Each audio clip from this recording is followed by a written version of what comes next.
Assalamualaikum warahmatullahi wabarakatuh. Sampurasun. Mugi arahayu sagung dumadi. Salam damai seluruh alam. Saudaraku, saudariku, kita berjumpa lagi dengan Raja Rahasia di channel Raja Rahasia, dan ini adalah konten yang keempat yang bisa jadi adalah konten yang terakhir dari kisah hidup Raja Rahasia mengenal thariqah. Karena di konten ini saya akan menyampaikan thariqahnya apa, saya letakkan zikir, bernaung berlabuh di thariqah tersebut. Tentunya teman-teman, saudaraku, saudariku sekalian yang sudah menonton dari awal 1, 2, dan 3 pasti sudah tahu ketika saya menyebutkan beberapa simbol, beberapa tempat, maka akan tahu bahwa itu thariqah apa bagi yang mengetahui. Nah, ini akan saya sampaikan di konten yang ketiga, kisah hidup Raja Rahasia. Ini saya baru sampai di sebuah pesantren Sirna Rasa. Supaya ini ngalur, runtut menyaksikannya dan menyambung, silahkan yang belum menyaksikan konten kisah hidup Raja Rahasia mengenal thariqah 1, 2, 3. Tonton dulu, baru menonton ini, agar nyambung, enak nontonnya. Setiap segala sesuatu, saya meyakini pasti ada manfaatnya jika kita menilai, melihat, dan menerima segala sesuatu dengan penuh rasa syukur. Karena tidak ada yang tidak bermanfaat. Ketika yang maha memberi manfaat menciptakan segala sesuatu, pasti ada manfaatnya. Dan ini saya harapkan juga begitu ketika saya bercerita tentang apa thariqah seorang Raja Rahasia dan apa pengalaman-pengalamannya, yang saya harapkan insya Allah bisa memberikan inspirasi, bisa memberikan juga pengetahuan ataupun sekedar wawasan bahwa ketika kita ingin berlabuh, bernaung kepada suatu hal, apalagi itu bersifatnya ajaran, maka harus berdasarkan rohaniyah, hati sanubari, bukan doktrin dan dogma. Inilah kisah hidup Raja Rahasia mengenal dunia thariqah bagian keempat. Inilah thariqah Raja Rahasia. Selamat menyaksikan. Kehidupan adalah sebuah perjuangan. Kehidupan adalah peperangan. Tapi tujuan kehidupan bukan soal menang atau kalah, bukan juga perkara berhasil atau gagal, tapi mengenai pelajaran yang kita dapatkan dari kehidupan untuk perbaikan diri kita dalam kehidupan. Selamat datang. Ini dia kisah hidup Raja Rahasia.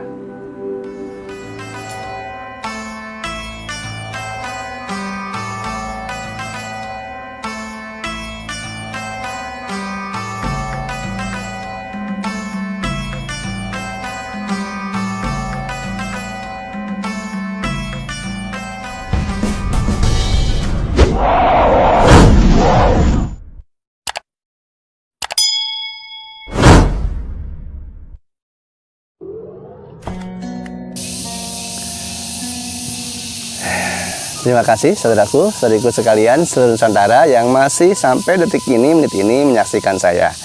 Tentunya apapun yang saya sajikan di konten saya, ini adalah berdasarkan pengalaman, pemahaman saya. Di konten yang lalu, saya menyampaikan baru sampai ke tahapan saya sampai di pesantren Sirna Rasa.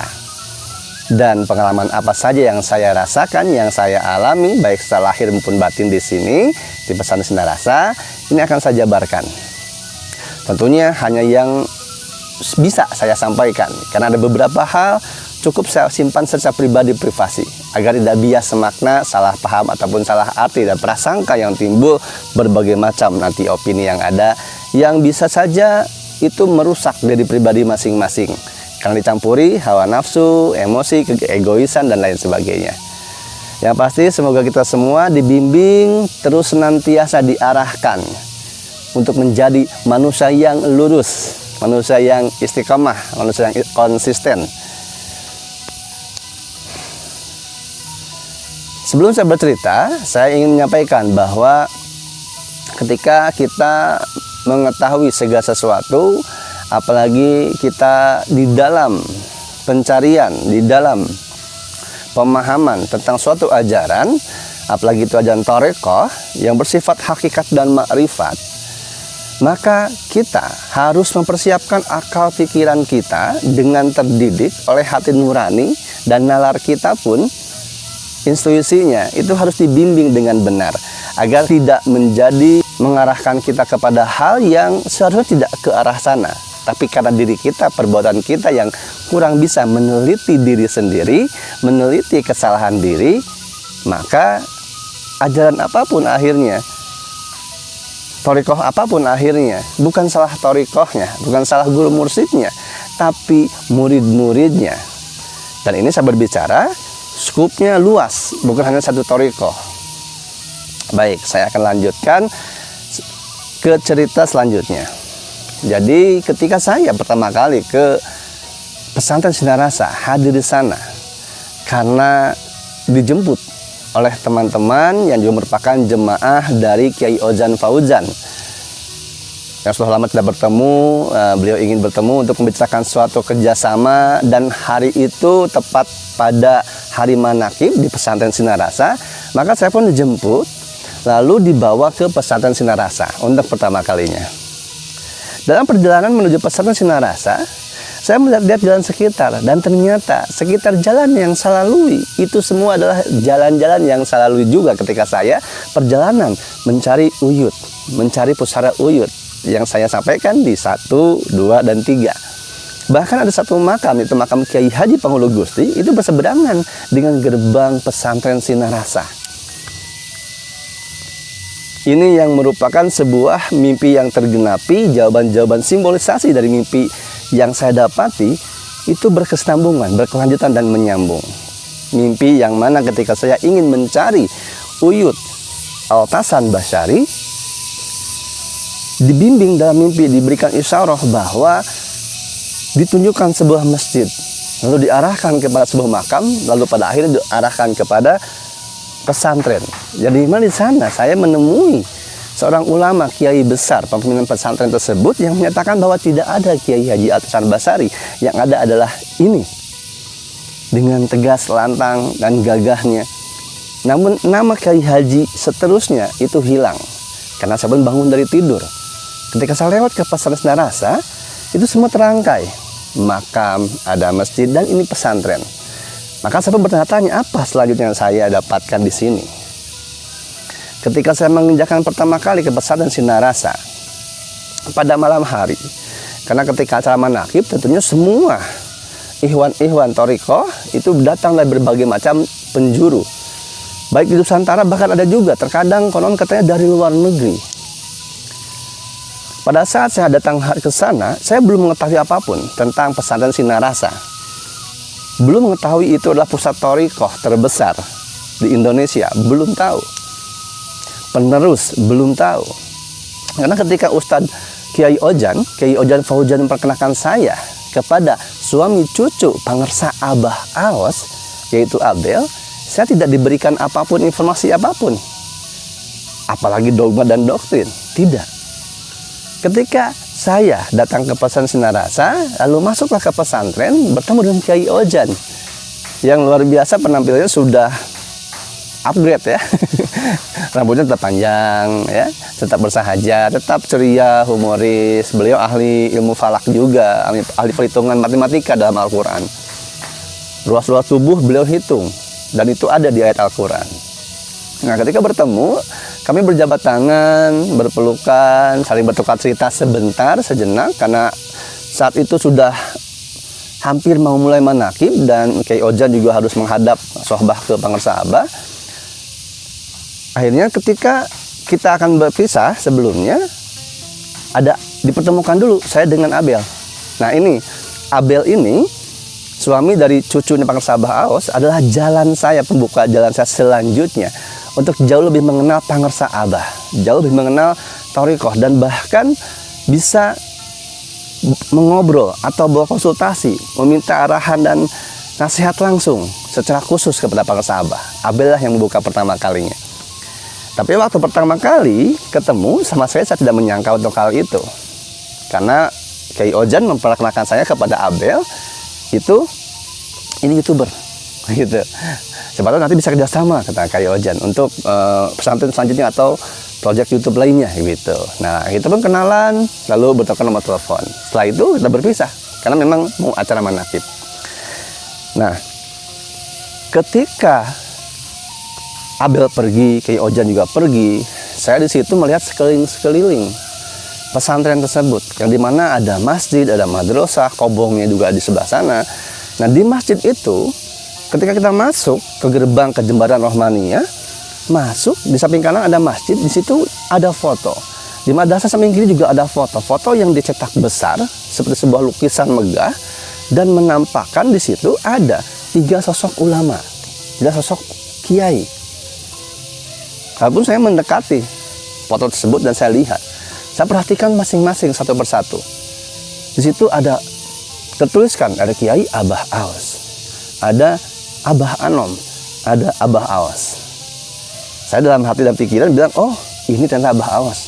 Ketika melihat foto Abah Aos, saya langsung flashback mengingat perkataan Kang Agus Poek yang di Bumi Alit waktu nyangku. Dia menyarankan saya untuk talqin zikir ke Abah Gaos. Saya ingat, oh ini yang dimaksud Kang Agus Poek. Lalu ketika saya juga melihat foto kembali Abah Aos, pengusaha Abah Aos, saya terflashback ketika pertama kali saya mencari Uyut di episode 1, yaitu ketika saya beristirahat dengan Bibi, makan di sebuah tempat makan ya, rumah makan, ada foto kalender, dan itu adalah foto Abah Aos, kalender Abah Aos, pesan Sinar Rasa. Lalu ketika saya ke makam Ki Haji Panghulu Gusti, Mak Kuncen almarhumah, ibunya Mbah Ujang, Kuncen Geger Omas Cipayung, maaf Geger Omas, ya, Geger Ciomas, Ki Haji Panghulu Gusti, itu yang memberikan kitab kecil, Tawasul, dan itu ternyata produksi dari Sinar Rasa. Terflashback. Maka saya pun terarah bahwa oh inilah perjalanan saya selanjutnya. Baik dalam sisi mencari leluhur saya ataupun penempaan diri rohaniah lahir batin. Ketika saya sudah terflashback melihat foto Pangersa Abah Aos, lukisannya, saya pun mulai melihat lagi, meneliti ke Abah Anom dan Abah Sepuh. Dan disinilah alangkah saya bukan heran atau bukan kaget, tapi takjubnya, karena ketika menyaksikan melihat foto lebih detail lagi, saya pun terflashback kembali beberapa part bagian kehidupan yang ketika saya melihat foto Pangersa Abah Anom, Pangersa Abah Sepuh, saya merasakan ini bukan yang pertama. Saya tidak asing dengan foto mereka pada saat itu. Foto Abah Sepuh, Abah Anom, saya tidak asing. Maka muncullah gambaran hidup saya di masa lalu, yaitu ketika saya masih usia remaja, bahkan dari kecil. Foto tersebut saya ingat-ingat saya melihatnya di mana, dan muncullah gambaran ketika saya sedang remaja, beranjak remaja, itu saya melihat foto tersebut, ada Abah Sepuh, ada Abah Anom, ada Tuan Syekh Abdul Qadir Jalani, itu di dinding rumah almarhum kakek saya, kakek dari ibu, dari mama, yaitu almarhum Bapak Abah Odih bin Sukatma. Maka ketika itu saya langsung flashback kembali, oh ternyata kakek saya dulu juga pernah ke sini, dan saya juga mengingat bahwa pernah mendengar kata pesantren Suryalaya, dan ini Sirna Rasa. Maka saya pun semakin tertarik, penasaran untuk mengetahui jauh lebih lanjut sosok Pangersa Abah Aos, pesantrennya, dan apa itu manakib.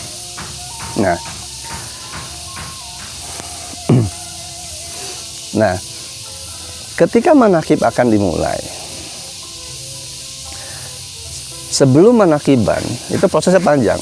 Ada khotaman dulu, manakiban, khidmat ilmiah, ya, dan lain sebagainya. Sebelum mulai itu dilantunkan sebuah sholawat, yang pada saat mendengar sholawat tersebut, ini kejadian berikutnya yang saya setelah lahir batin merasakan suatu hal yang terflashback kembali, secara ingatan, memori timbul kembali, secara rasa semakin kuat dan besar. Sebuah sholawat yang sama saya mendengarkan, sebenarnya bukan yang pertama kali, padahal saya baru ke Sinar Rasa pertama kali itu. Melihat foto Abah Anom, melihat foto Abah Sepuh, Tuan saya Abdul Qadir, saya merasa tidak asing, saya merasa sudah pernah dan sudah dekat. Ternyata itu ada di dinding rumah almarhum kakek saya, Abah Odi bin Sukatma. Lalu ketika mendengarkan sholawat, kok saya tidak asing. Baru saya ketika itu berkontemplasi kembali ke dalam diri saya, dan ketika itu muncullah sebuah gambaran. Di mana gambaran itu saya melihat almarhum Abah Odi bin Sukatma itu sedang menggendong saya, dan beliau mendawamkan sholawat tersebut. Allahumma sholli ala nabiyil hasimi Muhammadin wa ala alihi wa salim taslima. Itu memori yang muncul, saudaraku-saudariku sekalian. Maka bertambahlah kembali rasa, energi, baik itu pemikiran yang makin penasaran, ingin mengetahui jauh lebih dalam tentang pangersa Abah Aos, pesantrennya, ajarannya. Maka saya pun duduk seperti jemaah-jemaah lain, ikhwan yang lain datang dan menunggu manakib dimulai sambil mengikuti dan mendengarkan lantunan-lantunan sholawat, sampai akhirnya pangersa Abah Aos keluar dari madrasahnya, didampingi, dikawal oleh, kalau disebut mungkin umumnya seperti banser-bansernya, seperti itu ya, ibaratnya didampingi. Saya melihat tidak jelas karena terhalang para kiai-kiai yang lain, murid-murid pangersa yang lainnya. Saya melihat tutup kepalanya saja, lalu jelas melihat ketika sudah naik ke panggung. Pada saat naik ke panggung, saya melihat pangersa Abah Aos pertama kali sedang duduk di sebuah kursi. Dan entah ini adalah sebuah hanya perasaan saya saja atau saya yang kegeeran, tapi sejak dari awal manakib sampai pangersa Abah Aos naik ke mimbar, saya merasa ditatap terus oleh pangersa Abah Aos. Ditatap terus. Apakah itu saya perasaan saja? Mungkin.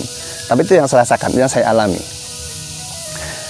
Waktu berlalu, saya mendengarkan setiap para kiai berceramah. Mereka pun menyampaikan tentang talqin zikir, menyampaikan tentang ceramah-ceramah yang menyejukkan, mendamaikan, sangat penuh dengan toleransi, welas asih, rahman rahim, menjelaskan talqin zikir dengan sangat jelas, sehingga pemahaman saya pun bertambah bahwa talqin zikir adalah seperti ini ternyata. Dulu waktu diajak oleh Kang Agus Poek, saya belum mau karena pemahaman saya tidak mumpuni, tidak tahu. Ketika mendengarkan, apalagi ketika pangersa Abah Aos naik, ini salah satu lagi hal, mungkin keempat momen keempat saya merasakan suatu setruman ya, setruman yang dahsyat. Karena ketika pangersa Abah Aos naik ke mimbar sedang berceramah, suaranya sangat gagah, lantang, gesturnya ini membuat saya kembali flashback kepada mimpi awal saya mencari uyut saya. Ketika saya ditunjukkan, saya bertanya kepada seseorang bahwa tidak ada Kiai Atas Basari, ada juga itu. Saya melihat masjid namanya Al Basari, masuk ke sebuah masjid dan masjid itu sedang berjumatan. Semua orang menatap kepada saya seperti sinis, ramah, tidak ramah, karena saya memakai ternyata celana pendek. Itu artinya ada pemahaman yang belum sempurna, belum lengkap. Saltum salah kotum di mimpi tersebut digambarkan saya memakai celana pendek dan masuk ke sedang dalam keadaan jemaah Jumatan, bertanya ke khotib. Khotib bilang tidak ada Kiai Atas Basari. Coba cari ke sana tuh, ada makam, terus ada pesantren. Nah, perjalanan saya 1, 2, 3 itu sudah saya lalui, mencari sebuah masjid, patokannya makam. Nah, dan ini bagian ke pesantren. Di mimpi, pada saat di pesantren, saya datang dan sama orang-orang di pesantren melihat saya, bahkan cenderung beberapa, banyaknya diantaranya dengan nada tinggi bertanya, siapa kamu, mau apa kamu, ada apa kesini? Dengan nada tinggi, saya bertanya tentang Kiai Haji Atasan Basari. Saya ingin mencari Kiai Atas Basari, ada nggak di sini? Ada nggak? Lalu di mimpi tersebut ada sosok ulama besar kiainya yang samar nampaknya mengatakan kepada saya, tidak ada Kiai Haji Atas Basari. Yang ada ini Kiai Haji hilang namanya. Pada saat di perjalanan 1, 2, 3, di bulan 1 saya menemukan 2 makam di Mangunreja, makam tua keramat. Itu dikasih saya Uyut di sana, tapi belum fix, belum yakin pasti itu makam Uyut. Baru yang kedua lagi saya ke Geger Ciomas, ke makam Ki Haji Pangulu Gusti dengan simbol-simbolnya. Saya rasa mungkin cukup sampai di sini dulu saja, saya melakukan perjalanan karena rasa batin yang saya dapatkan di Geger Ciomas. Lalu berikutnya ikut acara Nyangku, digiring disarankan oleh Kang Agus Poek. Perjalanan menemukan jawaban mimpi dari mimpi yang belasan tahun yang baru tergenapi. Di bagian ini ternyata pesantren, saya melihat menyaksikan sosok ulama kiai yang bilang tidak ada Kiai Haji Hasan Basari, yang ada kiai ini. Dan saya pun terbangun. Itu saya melihat sosok Pangersa Abah Aos di hadapan saya sedang berceramah. Gesturnya sama, gerak tubuhnya sama ketika berbicara, sama seperti yang dimimpi. Lalu ketika saya mendengarkan suaranya, ini tambah merekatkan, menguatkan batiniah saya. Saya sedari dulu sering mendengarkan suara-suara, mendapatkan arahan suara-suara, bukan di kuping, bukan bisikan, tapi di dalam batin saya. Suaranya saya kenali, tapi suara tanpa wujud. Yang dimana suara tanpa wujud itu saya baru mengetahui bahwa itu namanya hatif. Suara tanpa wujud itu salah satunya yang sering memberi saya arahan. Ternyata ketika saya mendengarkan Pangersa Abah Aos berceramah, suaranya sama, hanya berbeda sedikit karena dimensinya berbeda, dimensi di dunia mimpi dan di nyata. Maka semakin terpautlah hati saya, rangkaian perjalanan saya mencari Uyut saya, dan semua terjawab di situ ketika menyaksikan Pangersa Abah Aos. Maka ketika berakhirnya manakib selesai dan di situ diumumkan, diinformasikan bahwa siapa yang belum talqin, yang mau talqin silahkan ke masjid. Maka tidak ada satu lagi apapun yang saya kerjakan, apa yang saya lakukan. Setelah manakib saya langsung berangkat ke masjid. Saya duduk paling depan dan saya menunggu wakil talqin untuk mentalqin zikir jemaah yang hadir. Dan ini perasaan pertama, pengalaman pertama saya bertalqin zikir. Talqin zikir yang diperkenalkan sebenarnya sudah dari awal oleh Kang Agus Poek di Bumi Alit. Nah, sampai di sini saya ingin menyampaikan terlebih dahulu bahwa saya berkhidmat, saya bertalqin zikir, saya bernaung ke Thariqah Pangersa Abah Aos yang ini bernasabnya dari Abah Anom. Itu bukan karena dorongan, bujukan, apalagi doktrin dan dogma seseorang atau manusia, tapi karena desaran jiwa, desiran hati, panggilan batin. Manusia-manusia yang saya temui itu adalah perantara-perantara, pengingat yang dikirimkan Allah Subhanahu wa taala untuk menggiring saya bernaung di thariqah ini. Nah, di sini saya menyampaikan bahwa ketika siapapun teman-teman saudaraku sekalian mencari guru, baik itu guru mursyid, mencari ajaran, maka yang pertama yang harus dilakukan adalah dengarkan kata hatimu dulu. Ikuti kata hatimu yang baik-baik. Sadari rasamu dengan teliti.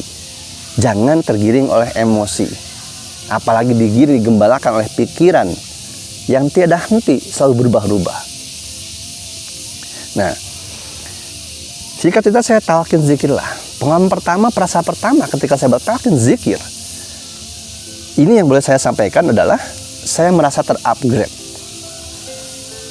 Saya terflashback begitu banyaknya perjalanan kisah hidup saya yang kemungkinan tidak tepat saya jalani. Jadi semisal saya diberikan gambaran bahwa kalau saya tidak begini, maka saya tidak akan begini.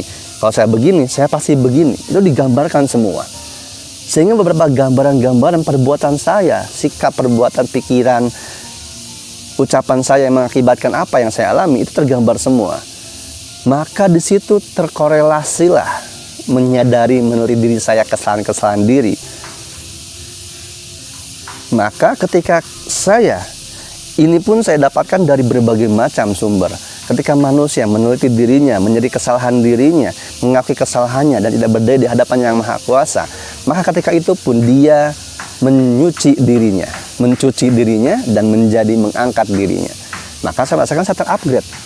Pengalaman, pemahaman, keilmuan yang dititipkan dari perjalanan saya yang saya dapatkan tergenapi, meningkat, terupgrade, terpenuhi, menguatkan gawe dengan talqin zikir. Karena saya merasakan nikmatnya talqin zikir, teman-teman, saudaraku sekalian. Dan begitu tahu bahwa talqin zikir bisa dibadalkan. Artinya kita bisa bertalqin zikir mewakili bapak, almarhum kakek, nenek, uyut, siapapun. Maka saya pun dalam momen beberapa bulan, beberapa minggu kemudian, ketika ada kesempatan ke pesantren Sinar Rasa, saya selalu talqin untuk badal talqin bapak, kakek, uyut. Karena saya merasa apakah sudah talqin atau belum? Walaupun ketika terflashback, almarhum kakek saya, Mbah Odi, bersolawat menimbang-nimbang saya dengan sholat Bani Hasim. Dan di foto-foto di dinding ada foto pangersa Abah Anom, Abah Sepuh, dan saya Abdul Qadir Jailani. Tapi saya belum yakin tahu. Jadi supaya mengamankan, mengamalkan dan melestarikan, saya talqin zikir ba'dal talqin. Momen-momen beberapa minggu kemudian atau yang lainnya, saya membawa ibu saya, membawa keluarga saya untuk juga bertalqin zikir. Nah, singkat cerita,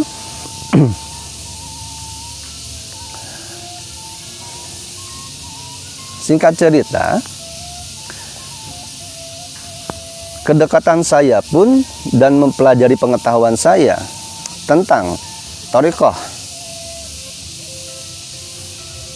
yang saya sekarang kenali, yang saya sekarang bertalqin zikir, itu semakin dekat, semakin banyak dibuka kembali kedekatannya, baik secara lahiriah batiniah dengan pangersa Baos oleh Abel. Abel sudah dapat nomor saya WhatsApp. Nah, saya kalau di WhatsApp itu biasa suka mengupload status. Nah, waktu itu saya mengupload video perform saya. Waktu zaman belum pandemi itu, dari waktu perform saya di TV, baik itu on air ataupun off air, acara-acara biasa di pemerintahan dan sebagainya. Nah, waktu itu saya mengupload waktu saya tampil di konser cintanya Ari Lasso di lagu Hampa. Abel melihat status saya dan dia langsung berkomentar, Ate bisa pantomim? Gitu. Iya Bel, kan emang profesinya pantomimer. Jadi Ate memang guru pantomim, pengajar pantomim. Dulu di SD mengajar ekstrakurikuler, sering berkumpul dengan para seniman teater pantomim juga, gitu kan. Juga salah satu murid dari Septian Dwi Cahyo, Mas Septian Dwi Cahyo. Nah, terus oh gitu, saya pikir YouTuber aja katanya gitu. Karena kan di YouTube beda. Kalau di YouTube tuh menceritakan suara Ratu Kidul, sejarah, Prabu Siliwangi, begitu kata Abel. Dan itu, oh iya Abel, nggak apa-apa. Karena memang umumnya orang-orang tuh yang mengenal AA itu memang mengenalnya di YouTube aja. Dia tidak tahu kehidupan sehari-harinya apa, terus kegiatannya apa, tidak tahu. Gitu. Tapi wajar karena Kiai Ojan pun memperkenalkan saya ke Abel itu sebagai YouTuber. Nah, dari Bel itu profesi aslinya itu ya seniman, mengajar gitu. Jadi coach acting juga gitu kalau untuk performer gitu. Oh gitu iya, tapi karena pandemi kan tidak boleh, harus jaga jarak di rumah saja dan sebagainya. Jadi yang namanya guru seni ketika diberhentikan ya kan tidak boleh ada kontak fisik gitu. Oh gitu ya udah. Ini kebetulan Abel juga lagi mau bikin video klip untuk pangersa Abah gitu. Jadi yang nyanyi itu istri Abel katanya. Oh iya. Terus iya, tadi Abel lagi nyari konsep, kepikiran pas lihat status AA kayaknya pantomim aja dipakai gitu. Nah, baru setelah itu singkat cerita, ini jalan pertama saya bertemu, ngobrol langsung, curhat dengan pangersa Abah yang secara intim, personal, khusus gitu ya. Karena memang kalau sohbah ke Abah ketika manakib itu memang sangat padat, ya tidak bisa waktu cukup, hanya mungkin ketemu, salaman, itu pun ngantrinya luar biasa panjangnya. Jadi ada hari-hari tertentu, hari Abah bisa diketemui sohbah langsung. Nah, jalan pertama itu dengan Abel. Jadi karena video klip dulunya awalnya, ya ada video klipnya kalau mau cek di YouTube-nya, nanti ini saya cantumin aja ya, saya lupa nama YouTube-nya soalnya. Ini sini cantuminnya nama YouTube-nya. Nah, singkat cerita, saya ke Tasik lah bersama, karena ke studio Abel. Di situ syuting video klip untuk lagunya yang disajikan untuk miladnya Abah, Pangersa Abah yang ke-79 waktu itu. Nah, ketika saya menampilkan pantomim untuk pertama kali di hadapan Abel, sutradaranya, dan itu juga karena mainnya lirikal, ya, interpretasi dari sebuah lagu. Alhamdulillah, mereka semua suka. Dan ada satu bagian ternyata dilanjutkan kembali. Saya pikir hanya ya udah sehari itu saja dan itu selesai hanya di studio. Ternyata dilanjutkan, yaitu ada adegan ambil gambar video di pesantren dan itu di Madrasah Abah. Setelah diizinkan di sana, akhirnya saya ke pesantren dan mendengar itu, anak Abel menyampaikan dulu kepada Pangersa Abah bahwa ada pantomim pengisinya. Tanpa saya duga, teman-teman, saudara-saudara, Abah ingin melihat saya berpantomim. Waduh, itu sebuah kehormatan bagi saya, termasuk juga deg-degan, ya, grogi juga. Ya, walaupun saya sudah terbiasa tampil, tapi tetap pasti ada rasa grogi, tegang, dan itu bagus untuk dipelihara supaya tidak kita merasa puas atau jumawa dan sebagainya. Singkat cerita, tampillah saya di depan Pangersa Abah di madrasahnya di pesantren Sinarasa. Tampillah di sana. Selesai tampil, saya ingin mengabadikan momen tersebut, maka saya berfoto dengan Abah. Nah, ada beberapa hal memang yang tidak bisa saya ceritakan di sini pada saat saya tampil dan apa yang selesai saya tampil dan bagaimana respon Abah ketika tampil. Ya, dan videonya pun saya tidak bisa tampilkan karena ini memang privasi juga. Ya, menghindari yang lain-lain tidak diinginkan lah ya dari yang lainnya. Nah, setelah saya tampil, saya minta foto bersama Abah. Maksud saya, setelah saya berfoto, saya berniat menghapus makeup, ganti baju, baru pulang. Lalu pulang. Nah, tanpa saya duga ternyata ketika saya menghadap kembali ke Abah, nah disitulah obrolan pertama saya agak panjang dengan Abah. Dibuka oleh Abel. Abel memperkenalkan bahwa ini Areza datang ke pesantren, dikenalkan oleh Kiai Ozan, Ojang Fauzan, gitu. Abah nanya cuma, udah talkin, udah, gitu segala macam. Ini YouTuber, Bah, dia menceritakan soal Ibu Ratu Kidul dan sebagainya. Tapi di dalamnya juga dimuatkan isi ajaran-ajaran yang juga dari Abah juga, gitu. Nah, maka Abah pun di situ menyampaikan kepada saya, oh ya, bagus, sampaikan sebuah kebenaran, katanya gitu, kata Abah. Abah tahu maksud tujuan saya, dan Abah bilang bahwa saya menyampaikan kepada Abah bahwa, Bah, iya kan zaman sekarang itu segala sesuatu disampaikan, mohon maaf, saya bilang, agak susah ketika kita harus melawan arus, agak sulit ketika kita harus menerjang badai, gitu kan, dibanding kalau bahasa kata-kata sajaknya.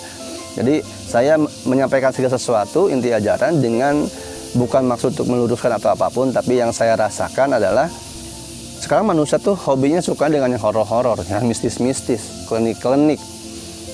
Nah, saya pakai itu dulu sampulnya untuk menyampaikan sisipan-sisipan mutiara-mutiara kehidupan, ajaran-ajaran Allah yang sebenarnya sesungguhnya. Abah setuju di situ. Iya, betul, kata Abah. Karena untuk mencari semut, kata Abah, untuk mencari semut, jangan ngorek-ngorek sarang semutnya. Tapi ambil gula, simpan gula, maka semut akan datang langsung ke gula tersebut. Gitu kata Abah. Itu jangan pertama ke saya, dan Abah bilang teruskan di YouTube, lanjutkan. Itulah saya semakin bertambah keyakinan untuk melanjutkan kembali YouTube. Nah, ini di tahun 2021. Ini tahun 2021. Sebelum saya udah di Sanggar Seni Mas Semanggi sudah ada. Karena ketika saya talqin zikir itu tahun 2020 kalau saya tidak salah. Nah, sohbah pertama di tahun 2021. Itu kalau saya tidak salah ya, lupa saya ingatannya. Tapi perjalanan rangkaian itu dari 2020 sebenarnya. Nah, setelah itu Abah menyampaikan bahwa iya, ini juga sekalian mau izin, nanti kan ada miladnya Abah 79. Boleh nggak Areza tampil sebagai pantomim? Oh, boleh, silakan, kata Abah gitu. Karena Abah, alhamdulillah ya, yang boleh saya sampaikan adalah Abah juga sangat suka, sangat tertarik dan berkesan di Abah penampilan saya ketika menghadap langsung berpantomim dengan Abah. Nah, singkat cerita, saya mengisilah acara miladnya Abah 79 bersama teman saya berdua supaya bisa lebih enak tektoknya, ada komedinya dengan Mas Arya tuh. ketika di situ saya bertambah kembali pengetahuan tentang pangersa Abah Aos. Dan dimana ketika milad itu semua adat budaya, kesenian ada di pesantren. Bahkan dangdutan pun ada. Anak pang juga ada. Anak pang yang sudah talkin, anak pang yang wah luar biasa ternyata, naik ke panggung dan sebagainya. Dan begitu toleransi dan respect dan menyayanginya Abah kepada semuanya. Tidak pandang bulu dalam melihat pakaian atau siapapun. Anak pang tetap berpakaian anak pang. Bukan dohir yang diutamakan, tapi batin, pakaian dalam. Nah disitu saya semakin tertarik, semakin cinta. Karena inilah ternyata yang saya cari. Karena sejak dari dulu saya diajarkan oleh ayah saya bahwa ajaran kasih sayang dan lain sebagainya bukanlah sampulnya yang dilihat, bukanlah kabar-kabar dari orang-orang yang didengarkan, tapi kau merasakan, memahami dan mengalami. Begitu rahmatan lil alaminnya. Nah, itulah momen saya semakin mengenal.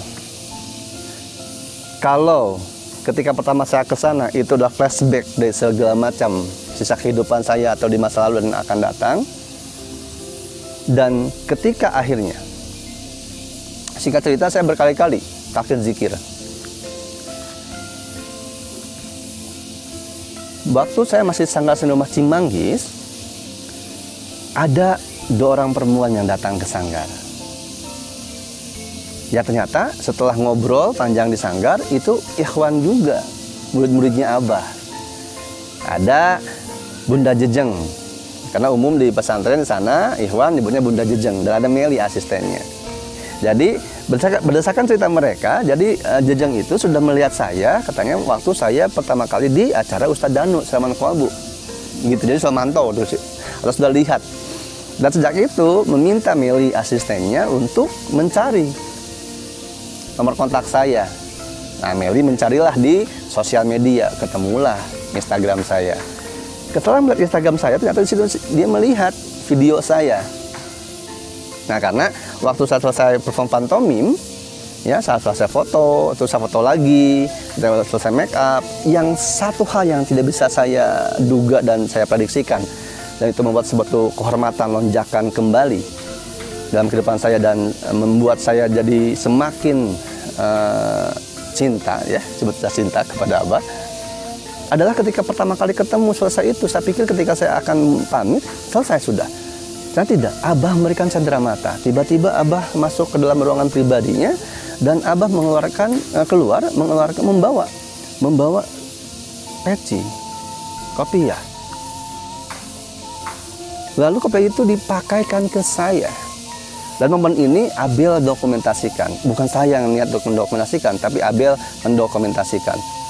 Jadi memang suka ada kebiasaan ketika ada seorang bersohbah, itu suka ada yang mendokumentasikan untuk secara pribadi diberikan kepada orang tersebut. Sebelumnya saya pun izin kepada Abel, Bel yang ini boleh nggak diupload? Oh boleh Kang, yang ini mah. Tapi yang itu jangan, maksudnya saya perform pantomim. Gitu. Nah kalau yang ketika saya diberikan cendera mata oleh Abah, ini videonya, ini boleh, karena saya sudah upload di Instagram dan ini pertama kali saya upload di YouTube. Ini bukan bermaksud apapun, maksud saya adalah untuk menggambarkan perjalanan saya seperti ini, dan ini ucapan saya buktinya ada, yang dimaksud bahwa sebeginilah seorang pangersa Abah Aos kepada siapapun memperlakukan dengan sangat luar biasa. Dan saya orang yang pertama kali sohbah berikan cendera mata. Saya belum lagi yang lainnya. Nah, ketika Meli melihat Instagram saya, Meli melihat video itu, oh ternyata ikhwan juga. Akhirnya mereka datanglah ke sanggar seni rumah Cimanggis. Lalu berceritalah maksud ketangan mereka, lain sebagainya dan lain sebagainya. Pertemuan 1, 2, 3. Nah, mereka menyampaikan bahwa saya pun harus membuat manakib di sini, dari mendirikan semacam tower gitu ya. Gitu.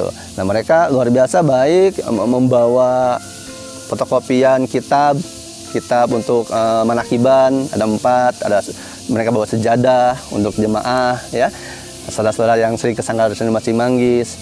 Kitab yang mereka fotokopikan itu yang saya dapatkan juga waktu di almarhum Mak Kuncen yang di Kecil Mas, kitab yang kecil. Nah ini 4 tuh, luar biasa.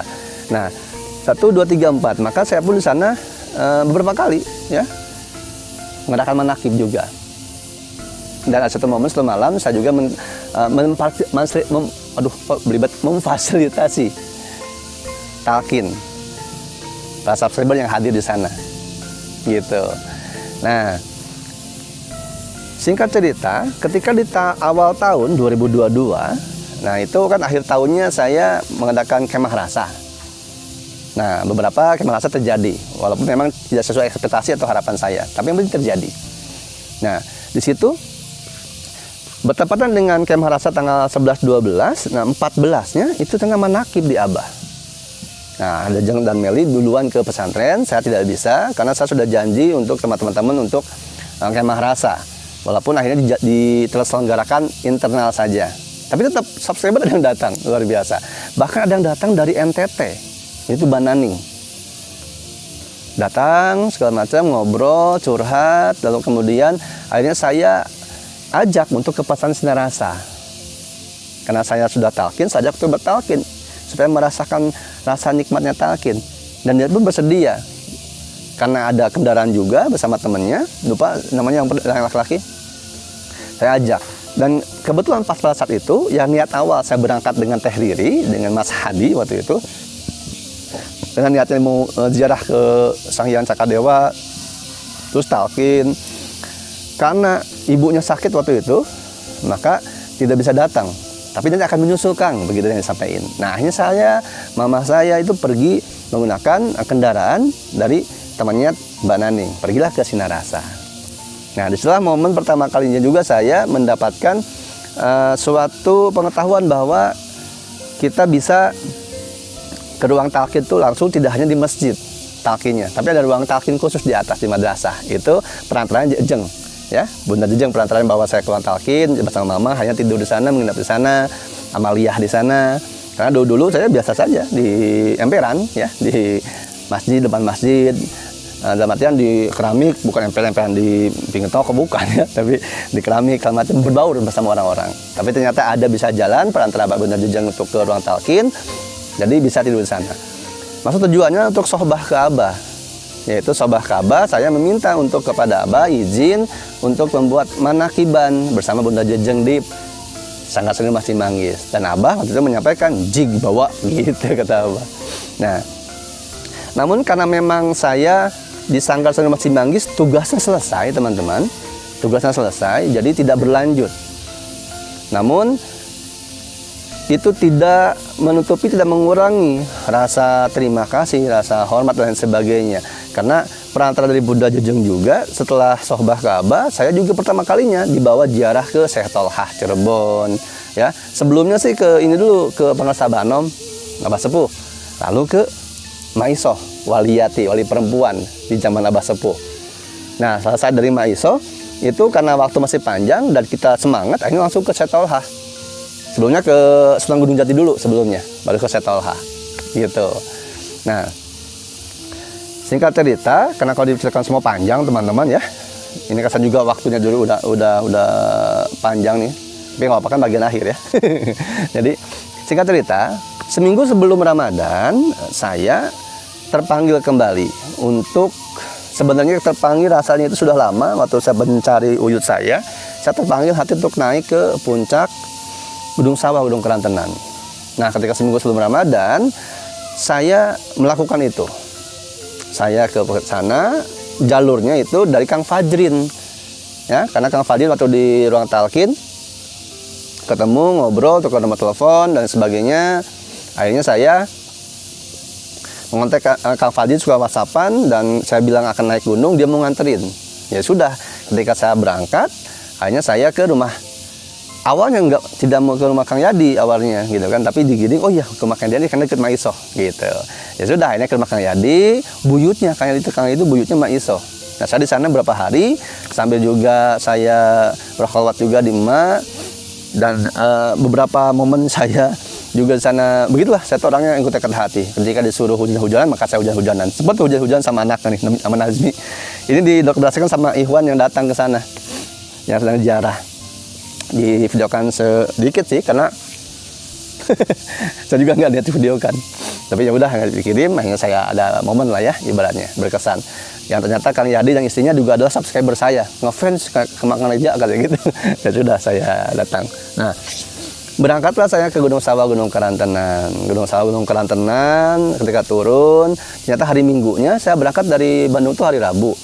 Nah, beberapa hari di Kang Yadi, semalam di Gunung Karantenan. Hari Minggunya saya manakib, mendengarkan ceramah haba dan sebagainya, korelasi dengan apa yang saya dapatkan ketika di Gunung Karantenan, Gunung Sawal di Maiso. Lalu setelah itu saya ke petilasan Prabu Sanjang Cakadewa, 2 hari 3 malam di sana.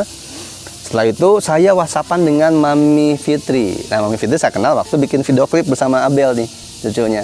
Saya bilang bahwa saya ini harus ingin sohbah sebenarnya ke Abah, menanyakan sesuatu hal yang harus saya tanyakan sebenarnya yang saya alami dari kecil, yang sebenarnya ketika saya ketemu Abah, cuman ini yang harus saya tanyakan soal kehidupan saya ke depan gitu, dan yang saya alami di masa lalu. Nah, Mami Fitri itu menyambut dan bilang bahwa kalau mau sohbah ke Abah, ini aja, besok aja jam 8, Abah senggang, tanya. Nah, nggak apa-apa gitu. Akhirnya ketika jam hari Rabu, jam pagi, saya langsung meluncur ke Abah. Sohbahlah ke Abah. Sohbah, saya mengutarakan maksud saya dan sebagainya. Dan di titik ini sohbah inilah yang saya alami begitu intim, begitu dekat saya ngobrol dengan Abah hampir sejam lebih. Dan di sinilah saya merasa, saya menganggap bahwa inilah momen saya menjadi murid Abah. Saya yang merasa, semoga Abah pun menganggap ya, amin gitu. Karena ada hal yang membuat saya menganggap dan merasa Abah, saya menjadi murid Abah. Baru menjadi murid loh ya. Kalau jadi murid masih panjang, beda. Murid jadi murid itu beda. Nah, mungkin suatu ketika saya akan sampaikan ya di konten. Karena berbeda panjang. Itulah perjalanan saya mengenal dunia Thariqah. Dan teman-teman, saudaraku sekalian tahu tentunya ya Thariqah apa? Iya, Thariqah Qadariyah Naqsabandiyah, Mahad Suryalaya. Nah, itulah ya, Mahad Suryalaya. Itulah Thariqahnya. Sudah tahu ya? Itu sudah tahu ya, itu Thariqah Qadariyah Naqsabandiyah. Thariqah Qadariyah Naqsabandiyah. Nah, apakah perjalanan saya selesai mencari uyut saya? Tidak, karena disitulah juga saya menentukan mencari kemudian loncatan untuk mencari uyut saya. Karena Abah menyampaikan, salah satu yang boleh saya sampaikan adalah ada satu ikhwan, yaitu Kiai, saya lupa namanya, Muhyiddin atau siapa, dia di Jawa, suka kesini, dia ada kelebihan untuk membuka atau membaca nasab. Nanti bisa ke sana kalau mau cari tahu gitu. Dan sebelumnya juga saya berkenalan dengan Kiai Didin waktu di ruang talqin. Kiai Didin yang mengetahui ada Masjid Al-Basari. Nah, waktu di Maiso saya kenal dengan Teh Nanik dari Kawalu. Beliau juga dari Sukapura. Nah, ini ada 3 poin, 3 panduan lagi untuk saya melanjutkan mencari uyut saya. Nanti suatu ketika waktunya. Inilah perjalanan saya, Reja Rahasia, mengenal dunia Thariqah. Dan saya bertakdir juga di Thariqah Qadariyah Naqsabandiyah, Mahadznya Suryalaya. Thariqah Qadariyah Naqsabandiyah, Tuan Syekh Abdul Qadir Jailani.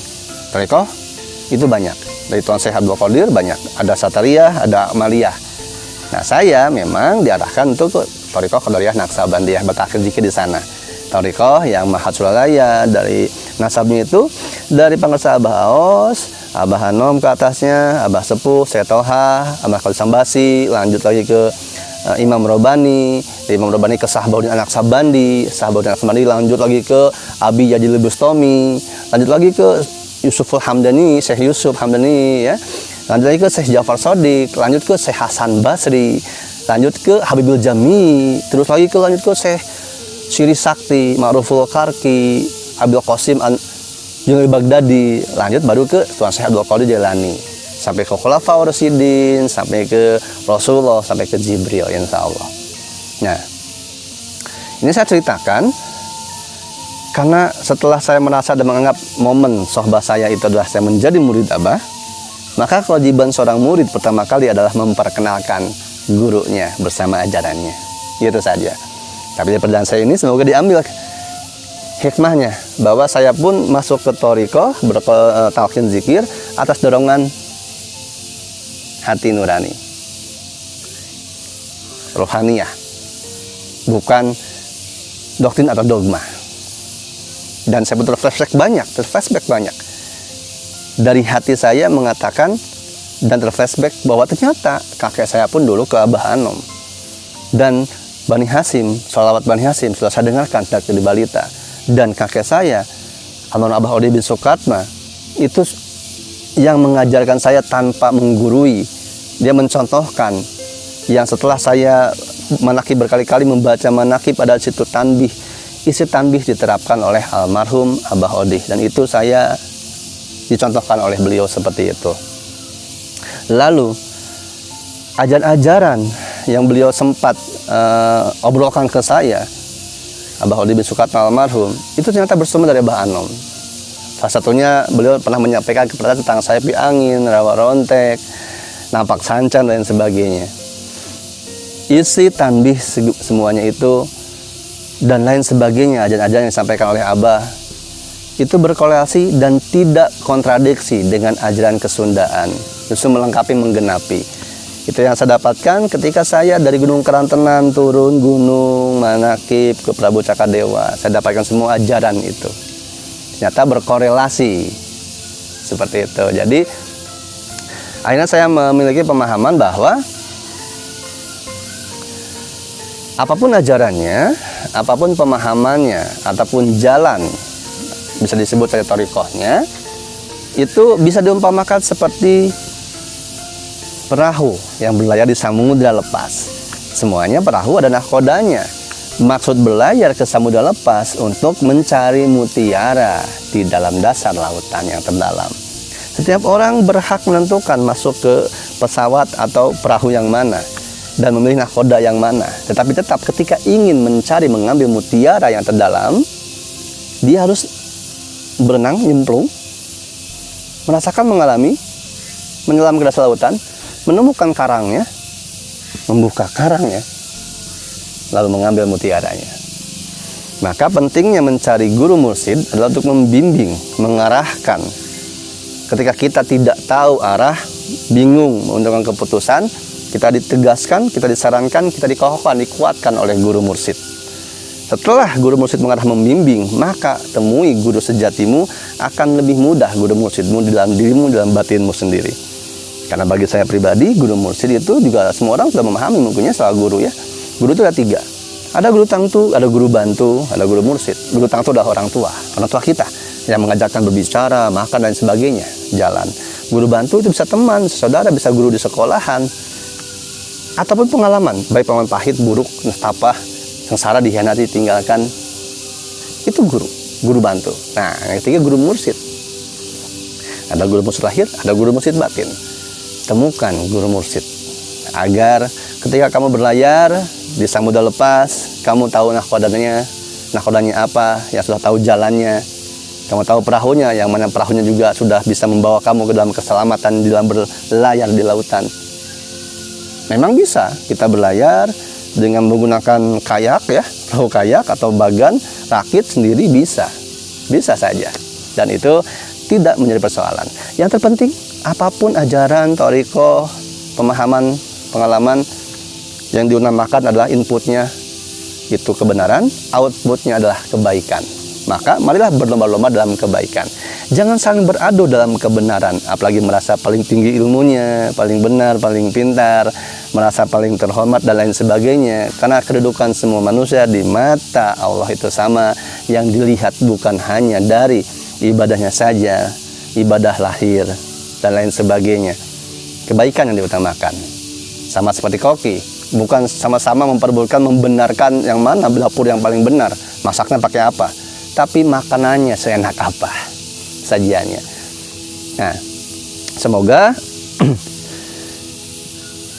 ini bisa diambil manfaatnya dan kita semua berada pada naungan, perlindungan dan arahan jalan yang ditentukan untuk menggiring ruh kita.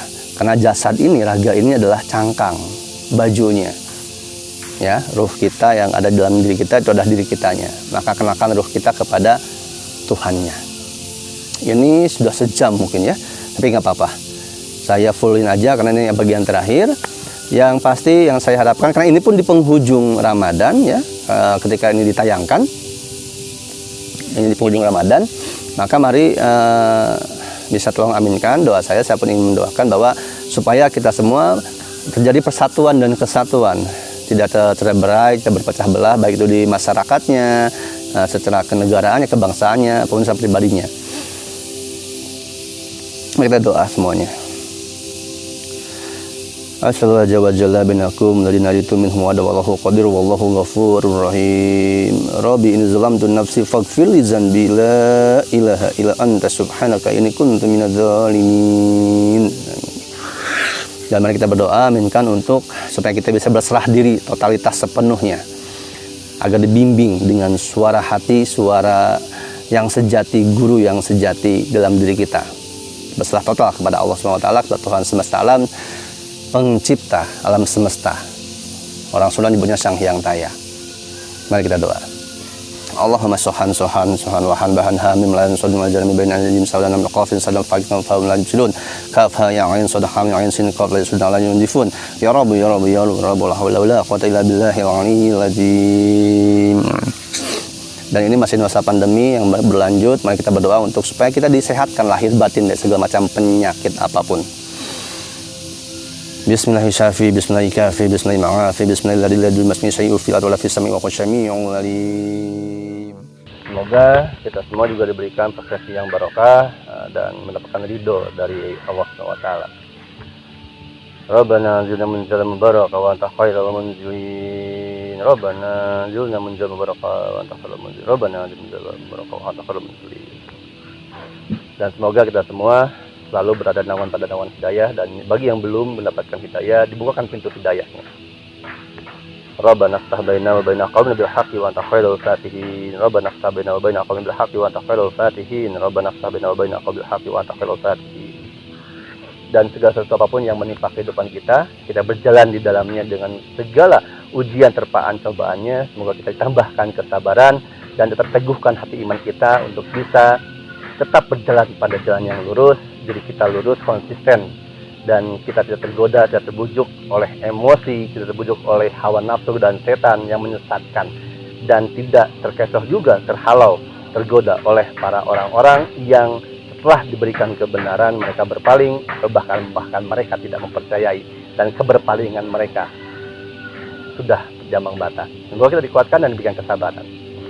Allahumma aghfir alaina sabra wa tsabbit aqdamana wansurna 'alal qaumil kafirin. Allahumma aghfir alaina sabra wa tsabbit aqdamana wansurna 'alal qaumil kafirin.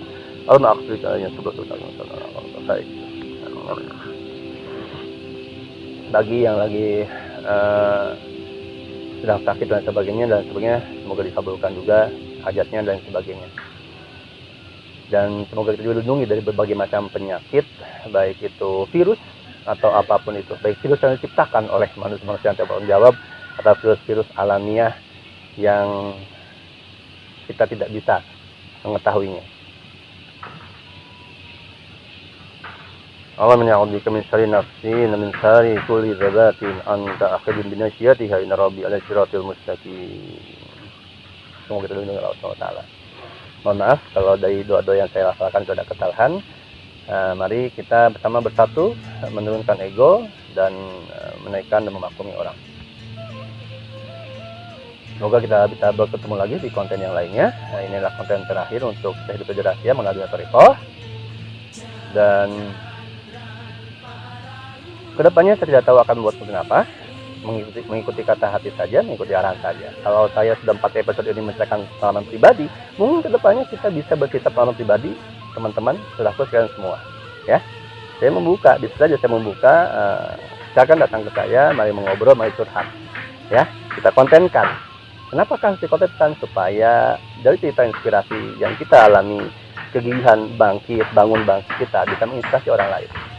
Itu pengalaman saya dari sangat tinggi masih nangis ketika banyak orang yang datang, subscriber, curhat segala macam. Banyak yang bisa diambil dari kisah hidup mereka yang bisa membangkitkan semangat orang yang menyaksikan. Agar apa? Agar ketika susah tidak merasa susah sendirian.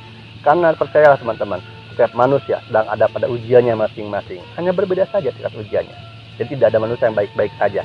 Dan tidak baik-baik saja itu baik.